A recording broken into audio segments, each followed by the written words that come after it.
பெரிய பார்ட்டி பண்ண போறேன். கண்டிப்பா மில்லிய கூப்பிட்டே ஆகணும். நீ ஒரு டேலண்ட்னால இல்ல, லக்கால தான் ஜெயிக்க போற கோபால். ஏன்னா எங்க அப்பா வெளியே போயிருக்காரு. இருந்திருந்தா நீ அவுட் ஆஃப் காம்படிஷன் ஆகியிருப்ப.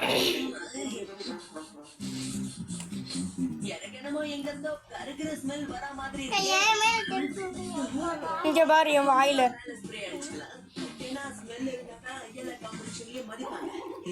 கிறுக்குப்பா.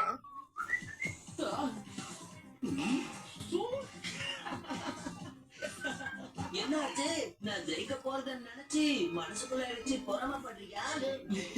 நீ கொஞ்சம் குனிஞ்சு உன்னோட ஷர்ட்டை பாத்தினா உன்னோட மூளை குழம்பிடும். அட கடவுளே, ஒயிட் ஷர்ட்ல ரெட் கலர் பெயிண்டா? அடடடடடடடா, சென்ட்டுக்கு பதிலா நான் பெயிண்ட் பாட்டில எடுத்துட்டேனே, என்ன இது? இப்படி காம்படிஷன்ல ஜெயிக்கிறது விடு, காம்படிஷன்ல நீ பார்ட்டிசிபேட் கூட பண்ண முடியாது. இப்பவே போய் சஜீவ் அங்கிள் கிட்ட உன்னோட ஷர்ட் நீ என்ன பண்ணி வச்சிருக்கன்னு சொல்லிடுற. அப்புறம் அவரே போய் காம்படிஷன்ல உன்னோட பேரை எடுத்துருவாரு. வேண்டாம் வேண்டாம் மாதவ், ப்ளீஸ் அப்படி பண்ணாத. நமக்கு நூடுல்ஸ் தான் முக்கியம். சாப்பாடு ரெடி ஆயிடுச்சு. சாப்பிட்டுட்டு ஜூஸ் குடி.